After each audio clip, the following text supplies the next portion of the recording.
Roma, la primera megaciudad, una urbe cimentada sobre 2700 años de historia, espectáculo y, por supuesto, comida. Es lo más espectacular que he visto nunca.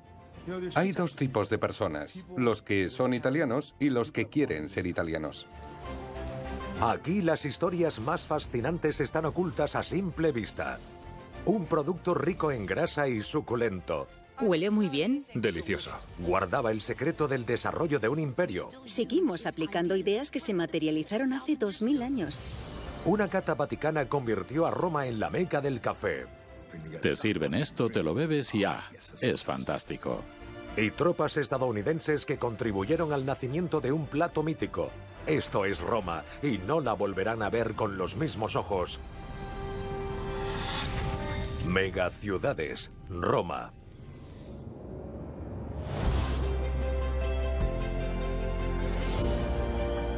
Año 1 después de Cristo, más de 1 millón de personas viven en Roma, la ciudad más grande del planeta.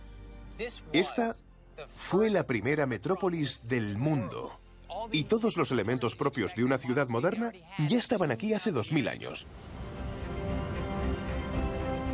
Actualmente, entre la fastuosidad de la ciudad eterna, más de 500 construcciones de la antigua Roma siguen en pie. Ya llovía sobre esos edificios hace 2000 años, pero ahí están. Por eso me gusta lo de la ciudad eterna, porque sigue ahí. Pero Roma no se construyó en un día. Es más, ha experimentado procesos constantes de construcción, desmantelamiento y reconstrucción durante más de 2700 años. Roma es el gran museo al aire libre. Cuando estás en Roma, sientes la historia por todas partes. Y no son 200 años, son 2000 años.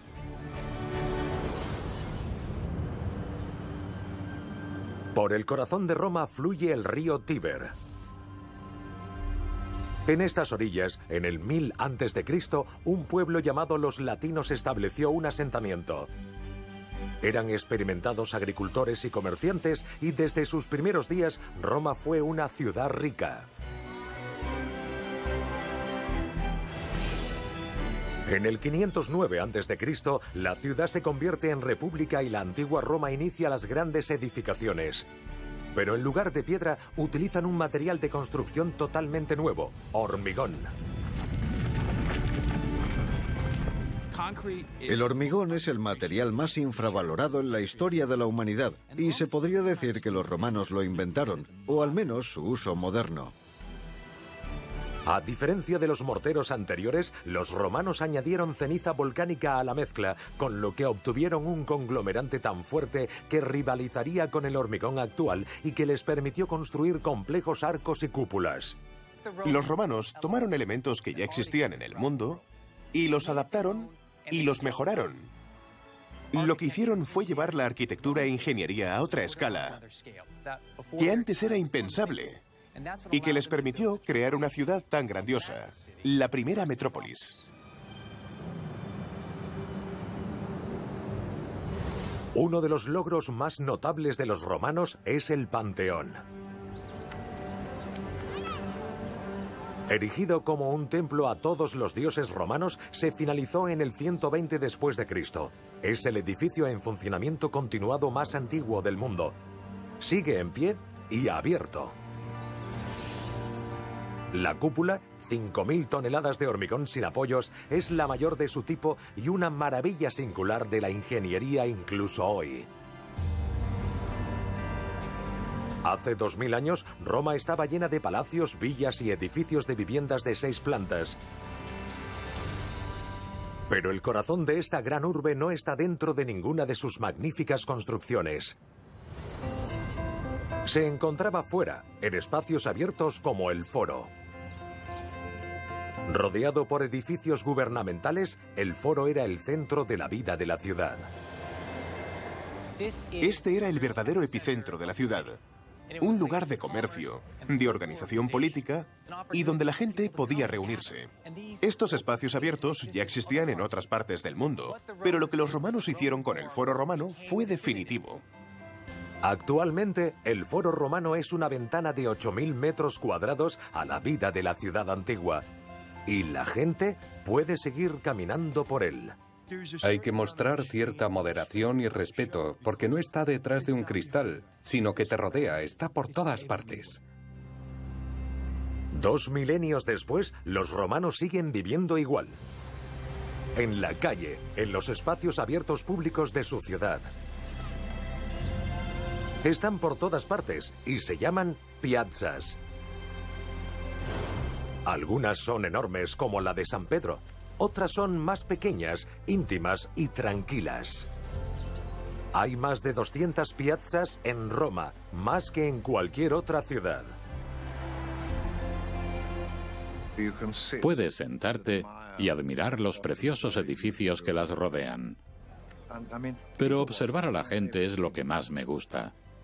Y se puede hacer eso en una piazza que quizá tenga una fuente en el centro donde arrojar una moneda y pedir un deseo.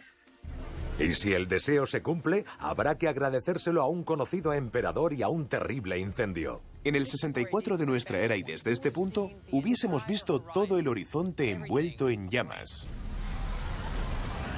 18 de julio del año 64. El fuego rugía por toda la ciudad.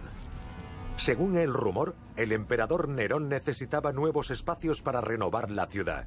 Roma ardió durante 6 días. Fue tan devastador que 3/4 partes de la ciudad quedaron reducidas a cenizas.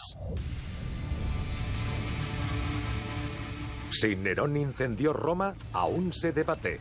Lo cierto es que fue el impulsor de la reconstrucción de la ciudad.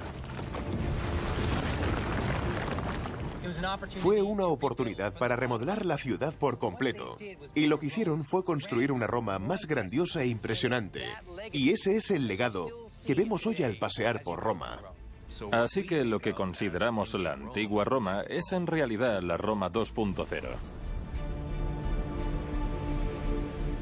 Y en el corazón de esa Roma 2.0 erigieron una construcción colosal que hoy es símbolo del poder y la decadencia de la antigua Roma. El Coliseo. El Coliseo es tan crudo y tan épico.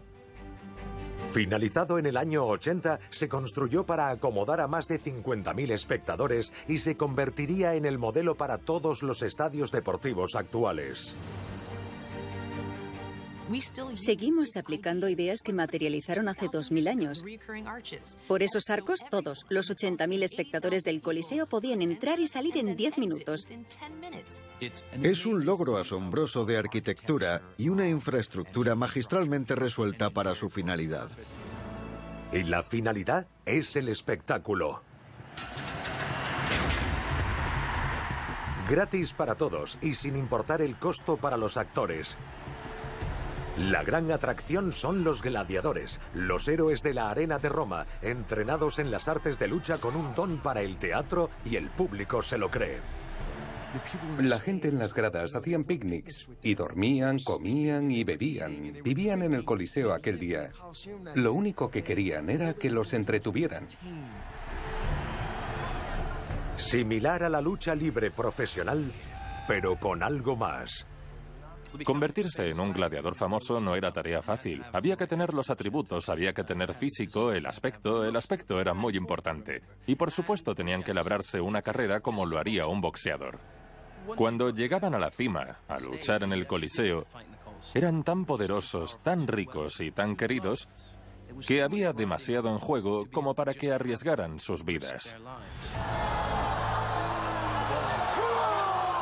Para engañar a la muerte una y otra vez, los gladiadores sí engañaban. Esta difiere mucho del gladio de un soldado. Los gladios eran muy finos y afilados, con lo cual no podían blandirse contra otras espadas sin romperse.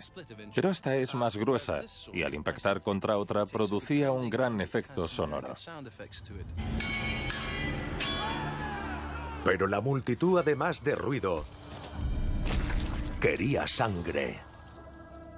Lo que tenemos aquí son los trucos del oficio. Tenemos film transparente y un poco de sangre falsa que vertemos aquí. Obviamente los romanos no tenían film transparente ni sangre falsa, pero tenían pellejos que rellenaban con sangre de cerdo u oveja. Era fácil. Y aquí tenemos una bolsita de sangre de mentira casera, que colocada en un punto estratégico dentro del cinturón o del guantelete, y con un golpe en el momento preciso, la sangre se vertía. Y al salir tendríamos la herida del gladiador. Y si podemos engañar a las cámaras, podían engañar a la gente que asistía al Coliseo.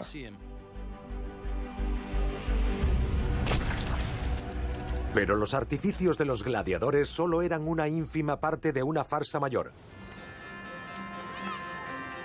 Una conspiración urdida por la clase gobernante para no perder sus cabezas, la política del pan y circo. El circo era la diversión gratis en el Coliseo, y el pan, trigo gratis para todos los ciudadanos.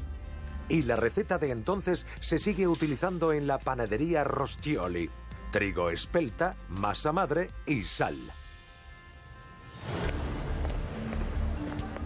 La periodista y escritora gastronómica Erika Firpo vive justo al lado de la panadería Roscioli. Esto es fundamental en la vida de Roma. Por la mañana vas a tu forno, a tu panadería, para comprar el pan del día.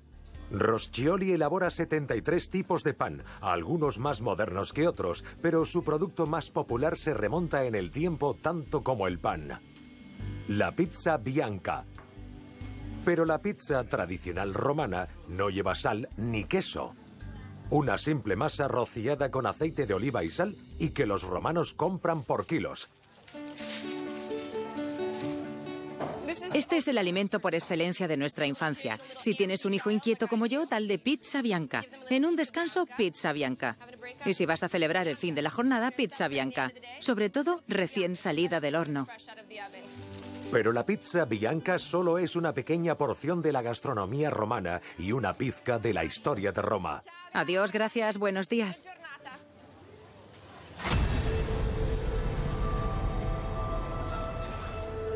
Campo de Fiori, la plaza del mercado más conocida de Roma. Para los chefs de Roma, aquí comienza el día. La fruta y verdura procede de la campiña romana que rodea a la ciudad, una de las zonas de cultivo más fértiles del mundo. Roma era el crisol de Italia. De modo que los productos, las verduras, el pan y los diversos tipos de comida procedentes de todo el país llegaban a la gran ciudad. Comprar aquí es fantástico y diferente a los Estados Unidos. Aquí no vas a un sitio donde puedes comprarlo todo, sino que vas de puesto en puesto y compras el salami, la fruta y la verdura, y conversas un poco. Aquí es donde se hace la vida. Y donde los romanos compran sus tomates, el alma de la cocina italiana. Buenos días. Para los italianos, la vida no existiría sin tomates. Soy italiano, y si me cortas, no sangro, sale tomate. No creo que existan muchos platos que no lleven tomate. La cocina italiana sin el tomate es inconcebible, pero fue así hasta que llegaron desde Perú en el siglo XVI. El tomate es uno de los ingredientes más importantes de nuestra cocina. Actualmente en Italia se cultivan 230 variedades de tomates y hay una receta para cada una de ellas. Estos tomates se llaman corazón de buey. Son tomates para ensalada. Estos son datterini y los utilizamos para hacer una salsa fresca. Los cocineros italianos rara vez añaden una cucharada de azúcar a sus salsas de tomate como hacen los chefs norteamericanos. Añaden zanahorias finamente ralladas para darles ese dulzor de la verdura. Comer alimentos sencillos y de temporada y beber buen vino es la esencia de la dolce vita, que significa literalmente la dulce vida. Y la vida se hace más dulce de noche. La gente acude a la piazza y se prepara el escenario para el siguiente ritual, el aperitivo. A las 5 de la tarde, todos los bares de las plazas están llenos. Para un romano, salir para el aperitivo significa que el día ha terminado. y puedes relajarte con tus amigos, charlando y disfrutando de estas plazas tan bonitas. La vida en las piazzas es un teatro. Toda la ciudad es un escenario. El aperitivo es la bebida antes de la cena para la que todos salen a ver y dejarse ver. En la Piazza di Pietra se encuentra Salotto 42, un pequeño bar con grandes vistas al templo de Adriano. No sé si habéis visto lo diminuto que es, pero como el exterior es tan increíble, no necesitas estar dentro. Roma es vino. Es comer tarde. La reserva más temprana en los restaurantes es a las 8 de la tarde y para mí eso es muy tarde. Así que para mí, Roma es comer, beber y aguantar hasta tarde. Y como cenan tarde, el aperitivo se acompaña de otra tradición romana, el antipasto. En italiano, antes del plato principal. Te tomas una copa y puedes comer mortadela, prosciutto, diferentes tipos de queso. Es lo que en Estados Unidos sería una cena de gala, pero aquí es algo normal cuando sales con amigos. En Estados Unidos tenemos grandes cuencos y fuentes llenos de comida. Y en Italia comes la cantidad justa, pero de diferentes tipos y variedades. El rito del aperitivo es relativamente nuevo, unos 250 años. En cambio, el antipasto es casi tan antiguo como la ciudad misma. Y es aquí donde se puede degustar un producto genuino. Este es uno de los establecimientos gourmet más extraordinarios de Roma. Son la cuarta generación de la misma familia. Los antiguos romanos dominaron el curado de la carne y el queso con sal y humo. Tenían que hacerlo. En una época sin refrigeradores sus vidas y el imperio dependían de ello. Este es el legado vivo de todos esos alimentos conservados que los romanos nos dieron hace 2000 años. Donde fueres, haz lo que vieres. Y en Roma, Ruggeri vende más de 55 tipos de productos para el antipasto, la mayoría elaborados según la tradición. Pero hay un tipo de antipasto que los romanos aprecian por encima de los demás. El pecorino romano, un queso duro elaborado con leche de oveja y sal. Hay granos de sal en el queso. Fijaos, es increíble. Hace 70 u 80 años, como máximo, el queso italiano más conocido que llegó a Estados Unidos fue el pecorino romano, ¿vale? Y ese era el que se le echaba a la pasta y no el parmesano. Mamma mía, increíble. Anualmente Italia produce 25.000 toneladas de este queso y lo exporta por valor de más de 150 millones de dólares. Hace 2000 años fue esencial para dominar al mundo. Rico en calorías y de tamaño compacto, fue el combustible que permitió a los soldados romanos recorrer largas distancias y seguir siendo capaces de combatir. Y no se estropeaba debido a su alto contenido en sal, un mineral vital para el Imperio Romano. La sal era necesaria para conservar la carne, de modo que era una materia prima muy valiosa. De hecho, a los soldados les pagaban con sal. Y si no iban a morir al campo de batalla, no se merecían su sal. Controlar este preciado mineral y distribuirlo por los confines del imperio solo fue posible gracias a uno de los grandes logros de la ingeniería romana: las calzadas.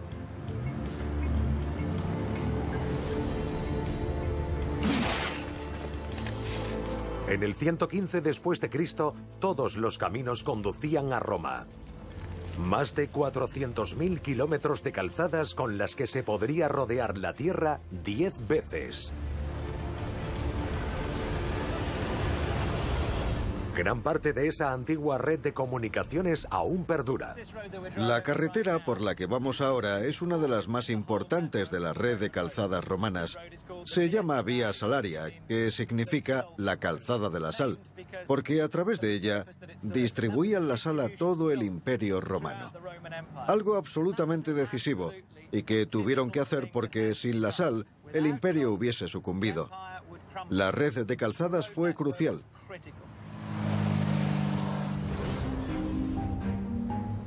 Construida 300 años antes del nacimiento de Cristo, la Vía Apia, que une Roma con el sur de Italia, sigue intacta y penetra en el corazón de la ciudad.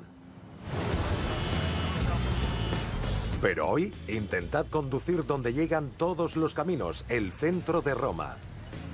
Tras miles de años disponiendo calles, es un laberinto interminable con más giros y curvas que un plato de espaguetis.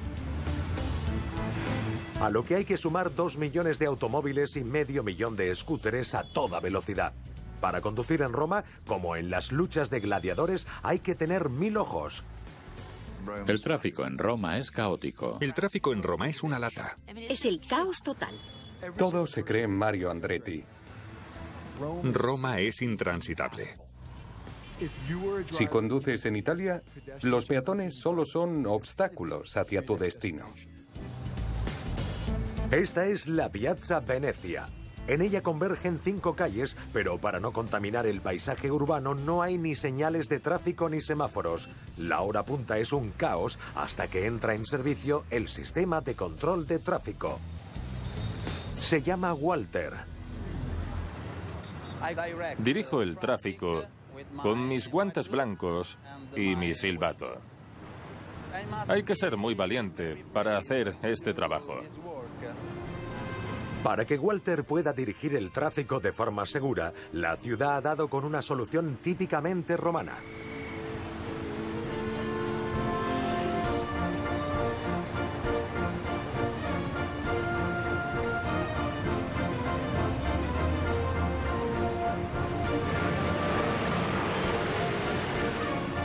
Como los antiguos dioses, Walter ordena el caos con sus manos y con ráfagas de su silbato.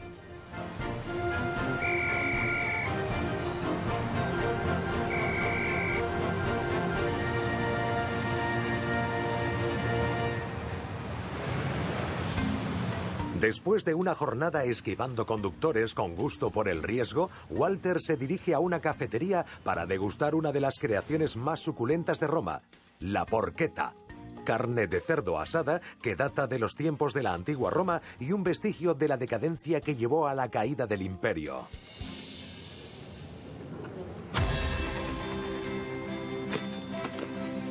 Un ejército se mueve por su estómago y ninguno comía más o mejor que las legiones romanas. Pero un plato en especial siempre reforzó la moral de las tropas. Un plato tan delicioso que incluso hoy los romanos lo comen por toneladas. Se llama porchetta, carne de cerdo asada a fuego lento muy tierna. El sándwich de porchetta es como el bagel para los neoyorquinos. No me imagino Roma sin porchetta, es una tradición.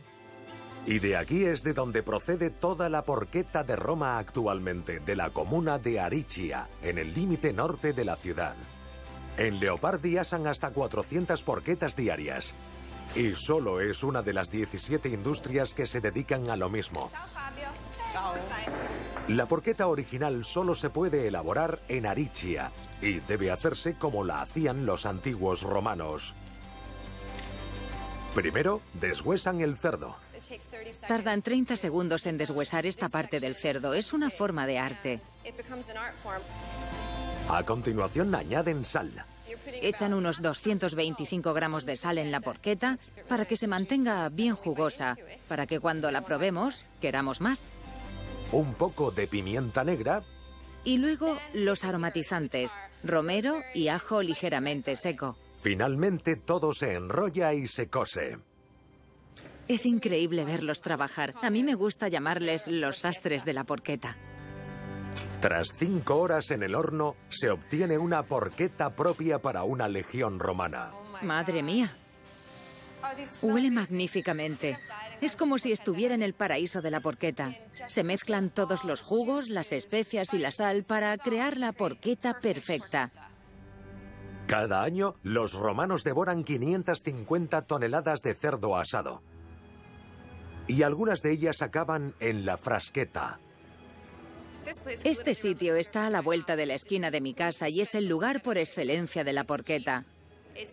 Es barato, sencillo y tienen los colores del equipo de fútbol de la Roma, que son el naranja y el rojo, y tienen la mejor porchetta. Empiezan cortando pan. Le ponen queso de Venecia, lonchas de porchetta, rúcula local y tomates cherry. Sencillo. Este sándwich está muy bueno. Estoy feliz. No lo comería en ninguna otra parte del mundo porque sé que no estaría tan bueno como aquí. Solo en Roma.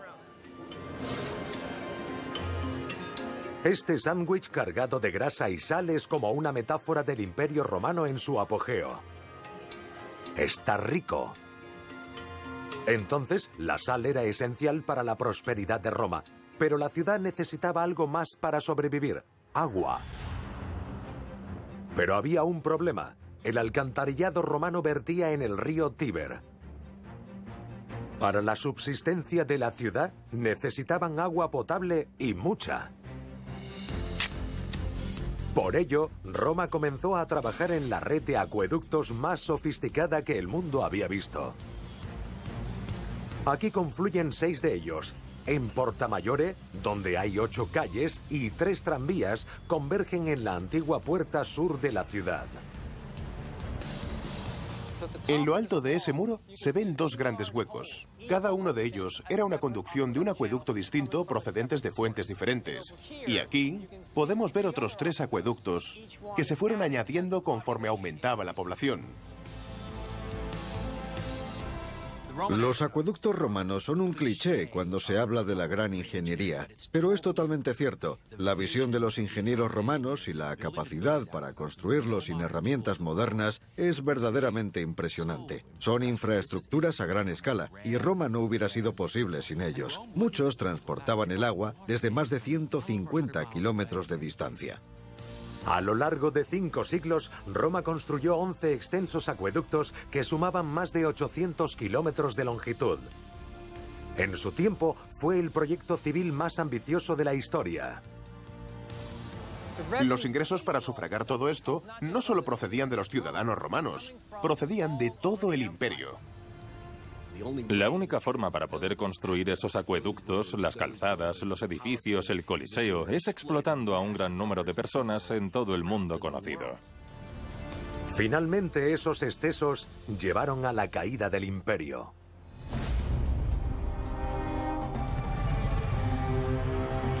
En el siglo IV surgen rebeliones en todo el territorio romano. Un imperio que se extendió por 3 continentes estaba ahora al borde del colapso. En la ciudad eterna, el tiempo se acaba. Como última línea de defensa, la ciudad remodela sus acueductos. Tapian los arcos y cubren de hormigón las grandes puertas de mármol para integrarlas en las murallas aurelianas que rodean la ciudad. Desde estas torres se puede apreciar la extensión de las murallas aurelianas. Era un enorme círculo que protegía toda la ciudad. Tenía 19 kilómetros, pero en el siglo V, esta colosal construcción resultaría inútil. En el 410, al otro lado de estas murallas, aguarda un fiero ejército visigodo. Ellos están fuera y los romanos dentro, ocupando estas murallas, hasta que el 24 de agosto del 410 se abre a traición una de las puertas y penetra esa gran horda.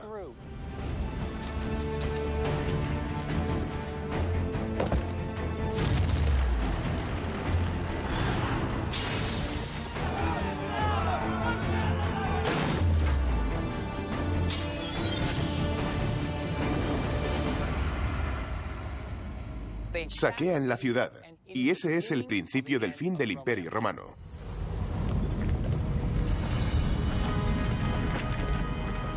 Los templos de Roma se vienen abajo, las ovejas pastan en las ruinas, la ciudad reduce su tamaño y la población cae del 1,5 millones en su apogeo a solo 30.000 en el 500 después de Cristo.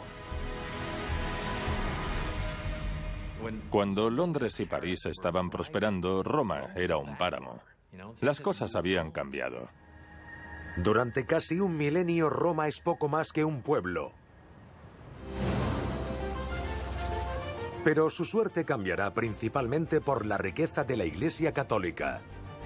En el siglo XV, el Papa Martín V y sus sucesores encargan fantásticos edificios renacentistas y obras de arte públicas. Una vez más, Roma se convierte en una gran metrópolis. Una de las más fantásticas incorporaciones a la ciudad son las fuentes. Las fuentes de Roma son muy románticas, son grandiosas. Y lo que me encanta es que están ahí y puedes acercarte. Actualmente Roma tiene más de 2000 fuentes, más que en ninguna otra ciudad del mundo. Esta es una de las más espléndidas, la Fuente de los Cuatro Ríos. Construida en 1651 como un símbolo del poder global de la Iglesia, sigue dominando la Piazza Navona. No he visto una fuente igual en mi vida. Tiene algo diferente y se interpreta de forma diferente. Tenemos 4 figuras en la fuente que representan los 4 ríos del mundo y por consiguiente la dominación de Roma sobre el mundo. ¿Busca agua de manantial? Deje de comprar agua embotellada y beba de las fuentes. Puedes llenar tus botellas, beber directamente del caño. Es genial. En agosto, en pleno verano, el Papa hacía rebosar la fuente a propósito y la Piazza Navona se convertía en un pequeño lago. Durante 2 siglos, ello proporcionó alivio a todos los romanos, ricos y pobres. La fuente fue diseñada por Lorenzo Bernini, una de las figuras del barroco. Bernini está por todos lados, no solo en las fuentes. Hay esculturas de mármol de Bernini por toda Roma. Y yo tengo un tatuaje en la espalda de una estatua de Bernini. Es el éxtasis de Santa Teresa. Amo tanto a Roma que tenía que honrarla en mí misma. Pero la gran contribución de la Iglesia Católica a Roma no fueron las fuentes. Fue el Vaticano. Desde una de las colinas, lo observas y parece una colección de huevos Fabergé. Es lo más espectacular que he visto nunca. Ha sido quizás el único momento en mi vida en el que me quedé paralizado. Entré en esa plaza y no podía moverme. El Vaticano es la residencia oficial del Papa y el país más pequeño del planeta. Solo 842 personas viven en su escaso medio kilómetro cuadrado. Una octava parte de la superficie del Central Park de Nueva York. Es algo que no te llegas a creer hasta que no ves a la Guardia Suiza, que no tiene nada que ver con Roma. Es como, ¿qué es esto? Y luego, sí. Sientes que es un país, y de verdad lo es. Sientes que hay alguien a cargo de ese pequeño trozo de terreno que está separado del resto del mundo. 5 millones de personas visitan el Vaticano cada año, dejando más de 100 millones de dólares a la Iglesia y un flujo constante de turistas para la ciudad de Roma. Pero más allá de otra fuente de ingresos turísticos y elegantes fuentes, el Papa le dio a Roma algo aún más rico. Algo que levantaría el ánimo de Italia para siempre. Café. A los romanos nos gusta tomarnos un café rápido y fuerte. Sin él, Italia se detendría. Roma funciona con café. Cientos de cafés se esparcen por la ciudad y el oscuro y delicioso expreso que sirven es un elemento fijo de la vida romana. Pero de no haber sido por un religioso, esta tradición no existiría.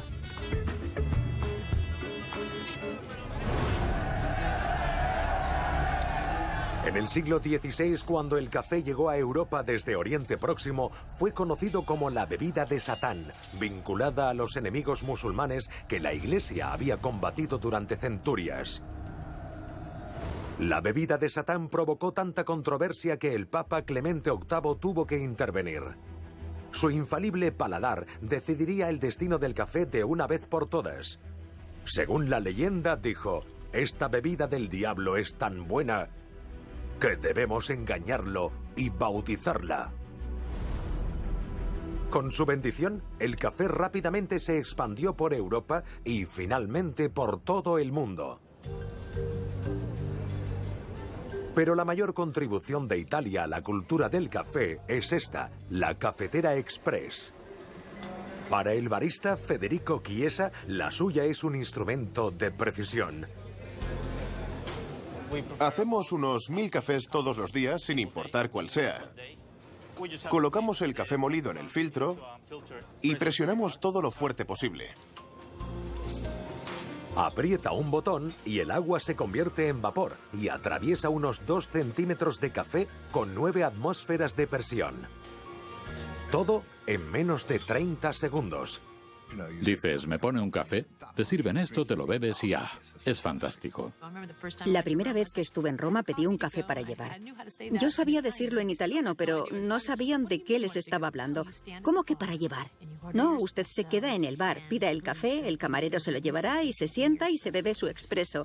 Y dije, sí, ahora mismo no hay lugar mejor que este bar para beberme un expreso. Durante 1100 años, los papas gobernaron Roma. Su poder no acabó hasta 1871, cuando la ciudad se convirtió en la capital de la recién unificada Italia. Es increíble pensar que la ciudad, que lleva en pie 2000 años, sea la capital del país desde hace solo 150. Il Vittoriano es el monumento dedicado al primer rey de la Italia unificada. Su construcción finalizó en 1935 y no es de hormigón. Es la obra en mármol más grande del mundo. Domina la Piazza Venezia, la plaza en la que el dictador Mussolini pronunciaba discursos en los años 30, presentándose ante la multitud como si fuera un emperador romano. En 1939 formó alianza con el único líder más excéntrico que él, Adolf Hitler, y se embarcó en una guerra que amenazaría la existencia misma de la ciudad eterna. Durante más de 2000 años, Roma superó todo lo que el hombre y la naturaleza tramaron contra ella. Desde un violento incendio hasta las invasiones godas. Pero en 1943, la ciudad se enfrentó a la devastación. Septiembre 1943. Los aliados invaden Italia y avanzan lentamente hacia Roma. Uno de los problemas de los aliados al avanzar por Italia fue que encontraron una resistencia mucho más fuerte de la que imaginaban. Esto generó una gran preocupación cuando los aliados se disponían a tomar Roma. Las fuerzas alemanas ocupaban la ciudad y los alrededores. Para echarlos, los aliados lanzaron 60.000 toneladas de bombas sobre las afueras. Su siguiente objetivo era la capital. Parecía que Roma y sus 2700 años de historia estaban condenados a la destrucción. Cuando todo parecía perdido, este hombre alcanza un acuerdo extraordinario. Archbishop Spellman of New York pays a visit to Lieutenant General Courtney Hodges, who commands the American First Army. El arzobispo Spellman, en nombre del Papa, convenció a los líderes aliados para dejar en pie la Roma histórica. Afortunadamente, el cardenal Spellman de Nueva York intervino y convenció al ejército estadounidense y pudo evitar así una pérdida catastrófica. En junio de 1944, el ejército estadounidense liberó a la ciudad y su llegada fue responsable directa de un plato cuya receta es considerada italiana, los espaguetis carbonara.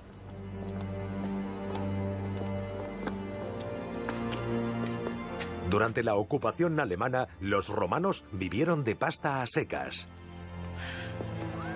Los alemanes se retiran y llegan los estadounidenses repartiendo raciones de alimentos. ¿Y qué dan a los romanos? Huevo en polvo y bacon. Los llevan a sus casas, los mezclan con pasta y crean un nuevo clásico romano, la carbonara. En los años 60, otro clásico en ciernes ocupa el escenario. Dos estrellas de Hollywood, Elizabeth Taylor y Richard Burton, están en la ciudad para rodar la película más cara hasta la fecha, Cleopatra. Y donde se hospedan tampoco es barato.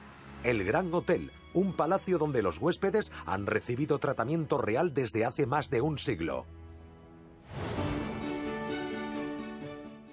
Tiene un ambiente histórico. Esos cristales, las estatuas, el mármol, el servicio. Es algo que emana de las paredes. Y realmente marcó el estándar de lo que es un gran hotel.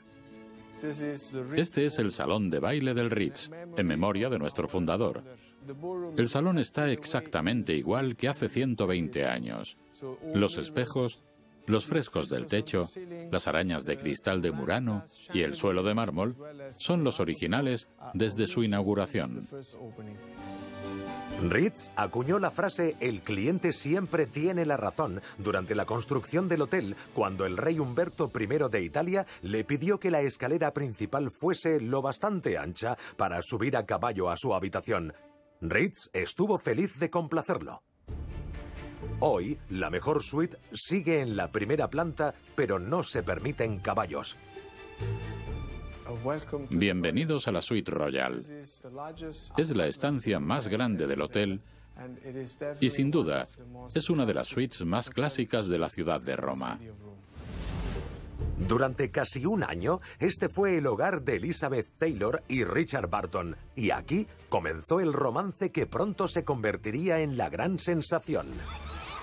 Eran seguidos a todas partes por hordas de fotógrafos, a quienes los romanos apodaron paparazzi. Así Roma le regaló al mundo los paparazzi. Gracias, Roma. Pero esa es la menor de sus contribuciones. Hormigón, acueductos, alcantarillado, la ingeniería civil que hace posible que 3.000 millones de personas vivan hoy en las ciudades surgieron en Roma hace 2000 años. Y aunque ya no sea un imperio, sus platos, como los espaguetis carbonara, han conquistado el planeta. Ninguna otra megaciudad ha dejado tanta huella en nuestro mundo.